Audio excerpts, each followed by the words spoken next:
So our first speaker tonight, another incredible champion and a force in the world of art here in Oklahoma, Julia Kirt. She's the executive director at OVAC.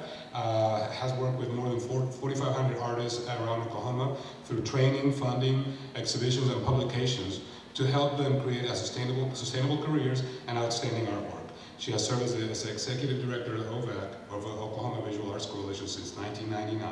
And tonight, she's going to talk to us about artists, which is kind of an interesting topic. Everybody talks about art and what they're doing, but let's talk about artists and how they're connected, and how they connected through the new work that was made possible through the Concept Oklahoma exhibition. Please welcome Julia Kirt.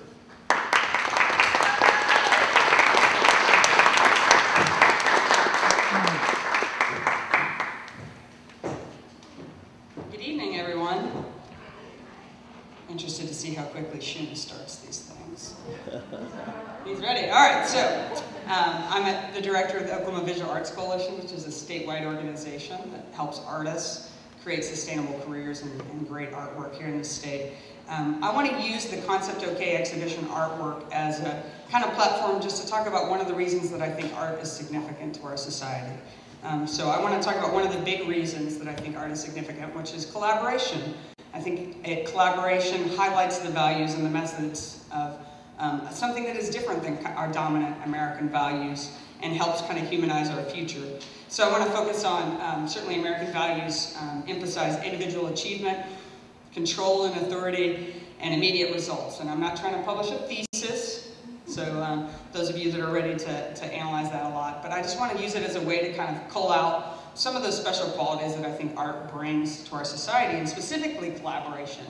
So I want to start specifically on a very focused collaboration where two artists, Linda Steele and Ron Farrell, actually make work in a very discreet manner. Ron turns amazing wood bowls, he hands them off to Linda, she paints them, and she adds layers of metal leaf. And they're sharing credit for their work. They're trusting each other with their work, and the results are great. The next piece I want to emphasize is Bob Dorman. He's an artist who had an idea about creating a fake business related to the hybridization of life forms. And he recruited someone to make 3D models of these new life forms that might be created. So it's another level of sharing credit, sharing trust, sharing your idea. So here's an artist who could have just painted a piece, could have just created it himself. Instead, he brought in someone who made a totally different kind of layer to his work. He also gets to let this techie guy share in the artistic side and show his work at an exhibition. Next, I want to talk about some maybe slightly more in-depth collaborations. Jeffrey Krosik created a piece called Breaking Bread, where from the beginning he wanted it to be a dialogue about issues for non-native and native peoples in Oklahoma and our continuing issues related to land and water use. And so he hoped to he made a table, and he etched into it a map of Oklahoma and some of the current territorial lines of tribal lands, and literally had people create a meal. He recruited collaborators to make a fry bread meal, and they served it at the opening as a way to try to open up a conversation about our state and what's happening in our state. And truly collaborative from the beginning. The idea changed. He's using performance, and then he's allowing the participants, the attendees, to be part of this piece, and there's an unpredictability to it, and a huge amount of trust that he had to have in what might happen when he did it. This is a couple out of Kansas City who did a completely collaborative piece that was a surprise. They came and they basically couch surfed and made relationships here and sourced material in order to stage a 72-hour game. And it was completely collaborative between them, and then they invited the public to participate as well. And it was all about looking at our motivations and what helps us mark time, what helps us be receptive and open to each other.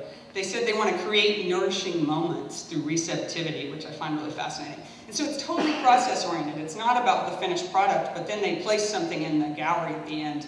They did a shrine and a memorial to the 72 hours spent on this game. And then they allow the public to interact with that in the exhibition itself. So it's completely full of investing in other people, trusting other people, and kind of allowing the creativity of the participants themselves. And definitely not about their name being first or their individual achievements. One other project that I find really fascinating out of the concept show was inspired by a collaborative organism. These are still Charlie and Lindsay's altarpieces. Sarah Hearn is an artist out of Oklahoma City who saw lichen. She started getting really interested in lichen, which actually covers 8% of the terrestrial Earth is covered by lichen. And that is actually a collaborative organism. It's fungus and algae, and they have to collaborate to live. And so she created this project where she was dependent upon participants. So she asked people to send her lichen samples from around the world, and then she illustrated them, photographed them, described them, and tried to categorize them, and has made a collaboration with science. She's recruited lichenologists, which I never knew they existed, but she's recruited these scientists who specialize in lichen to work with her. And then when her project is done, her art project is done, those samples will go into herbology collections at several universities. She created a nature walk so that the public could come walk and participate themselves and try to be their own scientist and their own artist.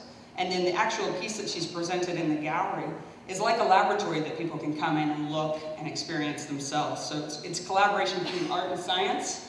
It's a collaboration among different people. And it's completely about empowering people to enjoy and participate themselves. And so I think all these kinds of steps and processes that are collaborative kind of show that shift away from individual achievement, emphasizing different values. It's not about control and authority.